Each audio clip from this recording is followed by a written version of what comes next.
Hello everyone, hope you will be fine. आज जो हमारा सब्जेक्ट है वो कॉन्ट्रैक्ट एक्ट 1872 में कॉन्ट्रैक्ट ऑफ एजेंसी हमारा टॉपिक है।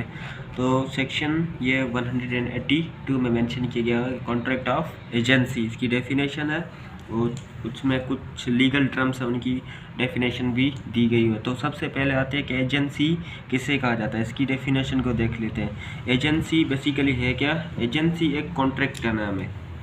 ये क्या होता है कि ऐसा कॉन्ट्रैक्ट जिसमें क्या हो कि रिलेशन, ऐसा कॉन्ट्रैक्ट जो रिलेशनशिप क्रिएट करे किसके दरमियान, प्रिंसिपल और एजेंट के दरमियान, तो उस कॉन्ट्रैक्ट को हम कहेंगे कि कॉन्ट्रैक्ट ऑफ एजेंसी।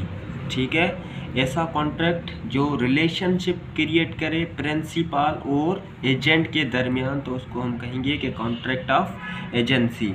अब देख लेते हैं कि ये एजेंट और प्रिंसिपल दोनों है क्या।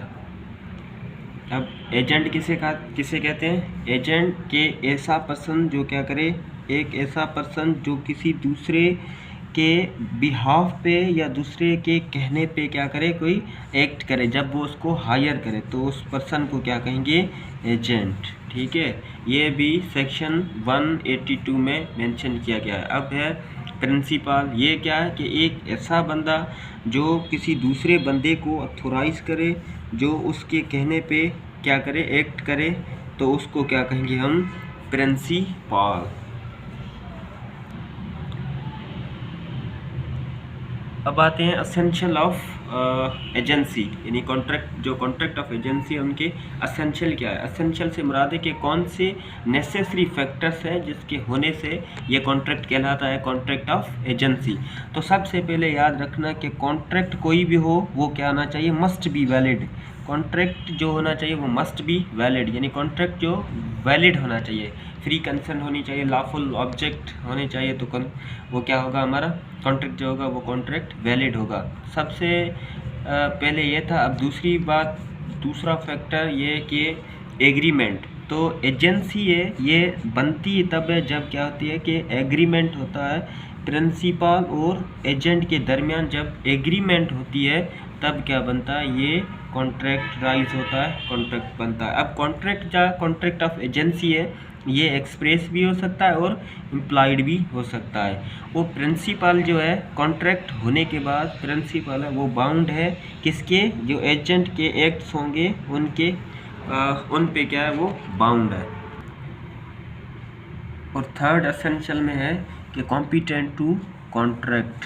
अब ये अगर आप सेक्शन देखेंगे तो सेक्शन होगा हमारा कौन सा? 183 में इनको डिफाइन किया गया है कि प्रिंसिपल और एजेंट की, यानी कॉम्पिटेंट टू कॉन्ट्रैक्ट कैसे बन सकते हैं। तो प्रिंसिपल सबसे पहले कि ये क्या, एक ऐसा बंदा है, ये एक ऐसा बंदा जो कॉम्पिटेंट होना चाहिए इस कॉन्ट्रैक्ट में, तभी वो क्या कर सकता है, वो एजेंट को अपॉइंट कर सकता है, उसकी अपॉइंटमेंट कर सकता है। Should be of age of majority, यानी इसकी एज जो वो मेजॉरिटी हो, मेजॉरिटी का मतलब है 18+ होना चाहिए। और साउंड माइंड होना चाहिए, यानी इसे पता होना चाहिए कि क्या व्हाट्स राइट एंड रॉन्ग क्या है इस कॉन्ट्रैक्ट में।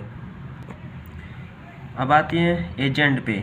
ये बहुत ही अच्छा होगा कि अगर इस कॉन्ट्रैक्ट में जो एजेंट जो होता है वो साउंड माइंड हो और एज ऑफ मेजॉरिटी हो, यानी 18+ हो। लेकिन लॉ के अंदर क्या है, लॉ जो है वो प्रोहिबिट नहीं करता, do not prohibit a person of unsound mind and age of minor. यानी लॉ के अंदर अगर बंदा अनसाउंड माइंड भी हो और माइनर एज का हो, फिर भी वो क्या कर सकता है कि एजेंट बन सकता है। लॉ जो है वो उसे प्रोहिबिट नहीं करता, वो क्या कर सकता है, माइनर जो है और माइनर और अनसाइंड माउंड, ये क्या बन सकता है? एजेंट। ये एजेंट जो है ये मेंशन किया गया है सेक्शन नंबर 184 में। नंबर 4 पे है कंसीडरेशन, यानी essential of contract of agency में नंबर 4 पे है कंसीडरेशन। अब क्या है कि according to section 185 no consideration is necessary, कोई भी कंसीडरेशन लाजमी नहीं है to create contract of an agency. यानी एजेंसी का जो कॉन्ट्रैक्ट है इसे क्रिएट करने के लिए कंसिडरेशन की ज़रूरत नहीं है। अब आते हैं कॉन्ट्रैक्ट ऑफ एजेंसी में बी एक्सप्रेस और इम्प्लाइड। अब जो एजेंसी का कॉन्ट्रैक्ट है ये क्या हो सकता है, एक्सप्रेस भी हो सकता है और इम्प्लाइड भी हो सकता है। एक्सप्रेस से क्या मुराद है कि रिटिन फॉर्म और इन ओरल फॉर्म, या वो क्या हो, रिटिन फॉर्म में हो या ओरल फॉर्म में हो, तो उसे कहेंगे कि ये जो कॉन्ट्रैक्ट है हमारा ये एक्सप्रेस है।